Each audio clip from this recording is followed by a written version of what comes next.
Ассалаумағалейкум. Бұл үндеуді журналистерге, блогерлерге және жалға пәтер беретін адамдарға жолдаймын. Қазір бәріңіз білесіздер, Алматыда пәтердің бағасы удай болып кеткен. Бір бөлмелі пәтердің айлық арендасы 200 мыңнан басталады.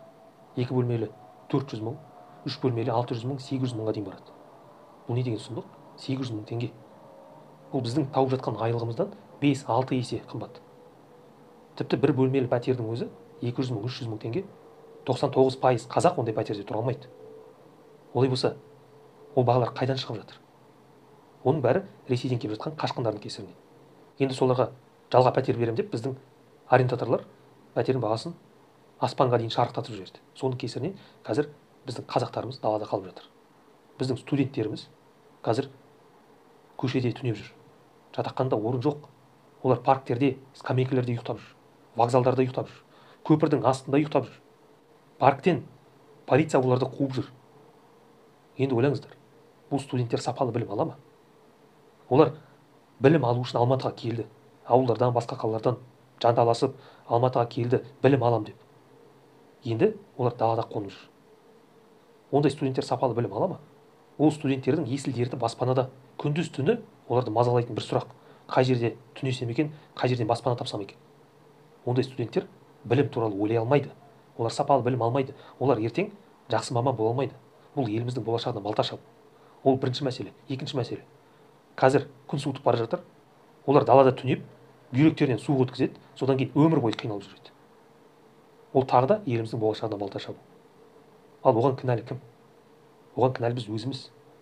Біздің ақша құмар арендаторлар. Енді қазір әлеуметтік желіде көп адамдар айтып жатыр, сол студенттерге мемлекет жатақханадан орын бөліп беру керек деп. Бұл енді кішкентай баланың әңгімесі. Бұл сөзді айтып жатқан адамдар не айтып жатқандарын түсінбейді. Біріншіден, мемлекет студенттерге жатақханадан орын бөліп беруге міндетті емес. Алматыдағы ірі университеттерде 20-25 мың студентке дейін оқиды. Олардың 70-80% басқа қалалардан, ауылдардан келгендер. Солардың бәріне жатақхана беру мүмкін емес. Физикалық тұрғыдан сонша жатақхана беру мүмкін емес. Ол бір. Екінші, студенттердің бәрі жатақханада тұруға міндетті емес. Адамда таңдау еркі болу керек. Жатақханада тұрғысы келсе тұрады. Тұрғысы келмесе пәтер жалдап тұратын жағдай болу керек. Сондай жағдай жасалу керек оларға. Барлығын жатақханаға кіргізу ол дұрыс емес. Әр адамда таңдау еркі болу керек. Және одан басқа мынандай сөздер жиі айтылады: студенттерді мешітке кіргізу керек деп. Бұл да кішкентай баланың әңгімесі. Біріншіден, мешіт ол қонақ үй емес. Жарайды, бір рет түнеп шықты, 2 рет түнеп шықты. Бірақ айлап сол жақта жатпайды ғой.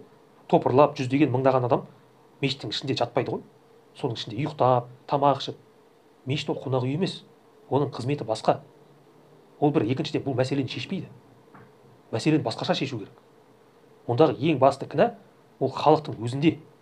Біздің арендаторлар ақшадан өліп бара жатқан, өз ақшасын, өз қалтасын ойлап, біздің өз қазағымызды далаға лақтырып жатыр. Ресейден келген қашқындарды үйге кіргізіп, соның ақшасын алу үшін өз қазағымызды көттен теуіп далаға шығарып жатыр. Өз елінің болашағын ойламай, біздің ауылдан келген жап-жас жігіттер, қыздар білім алу үшін келген, далада ұйықтап жүр. Сол сараң ақша құмар, түк көрмеген жабайы арендаторлардың кесірінен. Енді сол арендаторлар қазір тұрып жатқан, пәтерде тұрып жатқан қазақтарды далаға қуып жатыр. Біріншіден, бұл заң бұзушылық.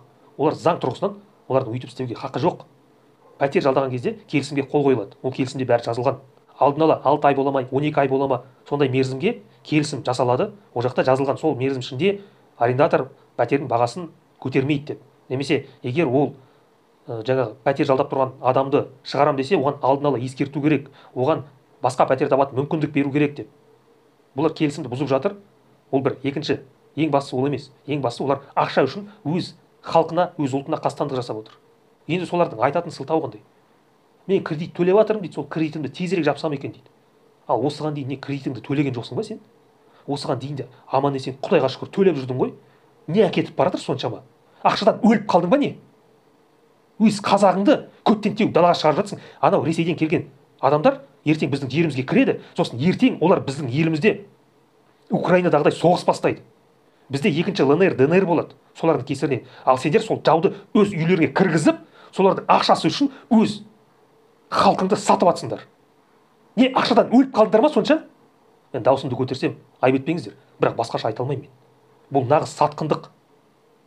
Осындай ақша құмар адамдар қаңтарда біздің халқымызға қастандық істеді.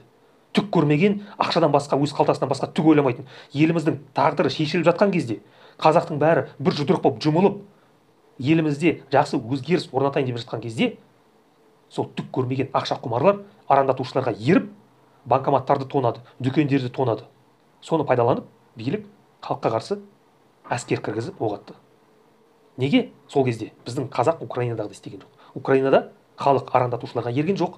Арандатушылардың бәрін ұстап алып олар жазалады. Ал бізде болса, жаңағыдай ақша құмар түк көрмегендер солардың соңынан еріп, өз қалтасы үшін елдің болашағын сатып кетті.